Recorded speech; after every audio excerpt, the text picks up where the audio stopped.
Tuan Speaker, perkara yang kedua yang ingin saya bangkitkan adalah berkenaan dengan SPRM. Tuan Speaker, saya telah pun kerap kali bangun dalam Dewan Yang Mulia ini untuk minta supaya kita wujudkan satu jawatan kuasa di mana kita boleh pantau apa yang dilaksanakan dan dibuat oleh SPRM. Kerana banyak aduan yang dibawa Tuan Speaker berkenaan dengan salah guna kuasa dan sebagainya. Itu saya telah bangkitkan beberapa kali. Tuan Speaker, saya apabila bangkitkan perkara ini diberikan jawapan bahawa wujudnya pihak polis laporan boleh dibuat, kemudian ada badan-badan lain dan sebagainya yang boleh bantu, dan kerajaan telah memberikan komitmen bahawa akan mereka menghalusi perkara ini dan mungkin membawa satu mekanisme yang baru bagaimana kita boleh melihat masalah-masalah yang diadukan dan selesaikannya. Tapi Tuan Speaker, dalam satu aspek yang tersendirinya, ini adalah aspek berkaitan dengan ahli-ahli parlimen. Tuan Speaker, beberapa hari yang lalu saya baca surat khabar di mana ada dinyatakan bahawa seorang ahli dalam Dewan Yang Mulia ini memberikan sokongan kepada kerajaan, pimpinan Perdana Menteri kita, iaitu Yang Berhormat daripada Kuala Kangsar. Dan apa yang disebut di situ adalah beliau hendak memberikan sokongan kerana beliau hendak peruntukan dan sebagainya untuk kawasan dia, dan diberikan alasan sebegitu dalam surat khabar. Dan masa yang sama, Tuan Speaker, saya lihat ada kenyataan dikeluarkan oleh Ketua Pembangkang.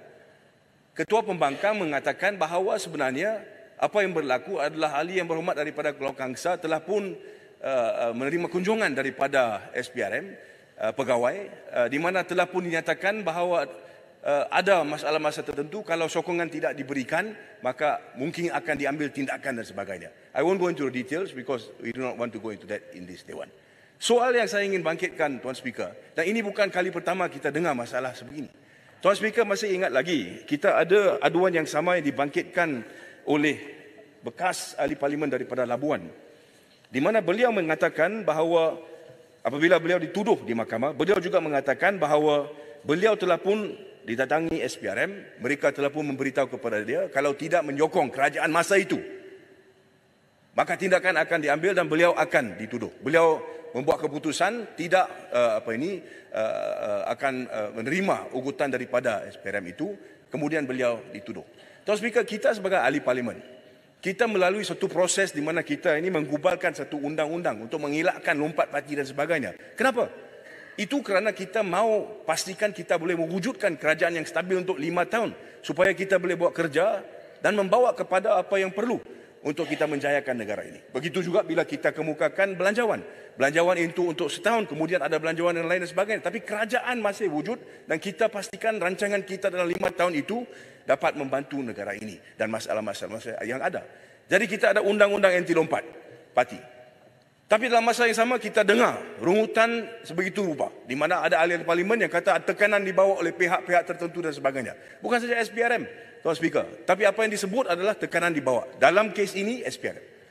Tuan Speaker, kita ada undang-undang dan undang-undang yang tertentu untuk Dewan Yang Mulia ini. Saya rujuk kepada apa yang bernama atau berjudul sebagai Akta Majlis Parlimen Keistimewaan dan Kuasa 1952, dalam bahasa Inggeris Houses of Parliament Privileges and Powers Act of 1952. Di dalam undang-undang ini, dalam peruntukan ini, and I read section 4, Tuan Speaker. Ini apa yang disebut, saya minta maaf dalam bahasa Inggeris.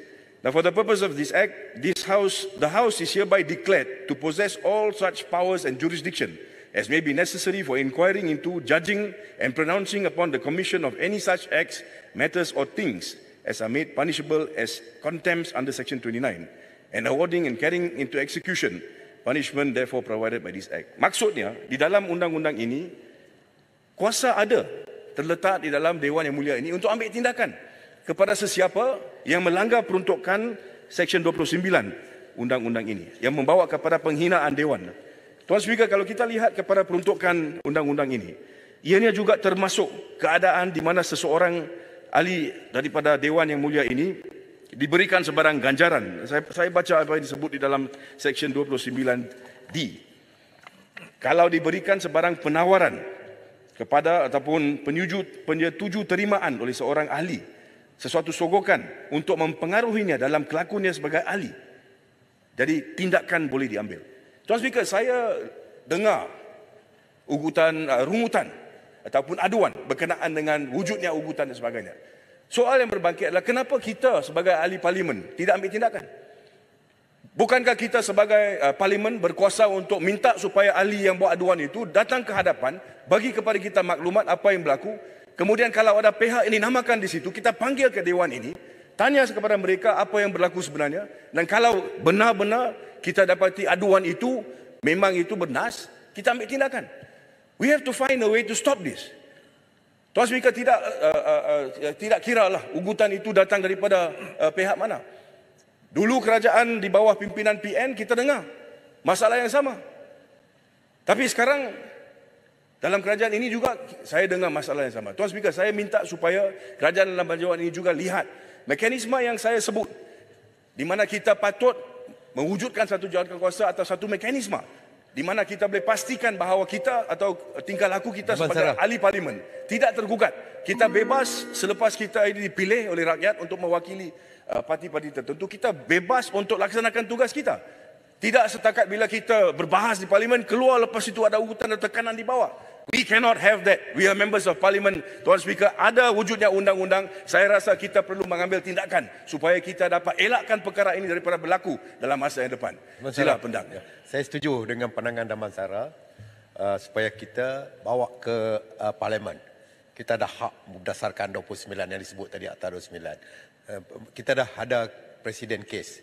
Dengan izin, pada ketika 4 orang ahli parlimen daripada Sabah dan kita bawa ke sini, jadi tak dijawab, itulah. Jadi kita nak benda ni dilaksanakan masa ketika bermulanya 4 ahli parlimen daripada Sabah melompat masuk menyokong kerajaan. Terima kasih Pedang. Pedang itu perkara yang telah pun berbangkit dalam Dewan ini. Saya pun sedar berkenaan dengan perkara itu. Tapi perkara itu tidak menghubung kait ugutan atau tekanan yang dibawa oleh mana-mana pihak daripada luar. So ianya berbeza sedikit. Tapi Tuan Speaker, saya harap bahawa tindakan dapat diambil dalam aspek-aspek ini. Bila kita sebut berkenaan dengan belanjawan, kita nak perkukuhkan apa yang disebut sebagai kredibiliti kita sebagai satu negara di mana kita ini sebagai kita ada parlimen berdemokrasi, semua ahli parlimen berhak untuk bersuara dan sebagainya. Saya rasa kita perlu ada mekanisme di mana sekiranya seseorang ahli parlimen atau ahli Dewan Undangan Negeri dibawa sebarang tekanan, maka kita sebagai Dewan yang mulia ini dapat ambil tindakan.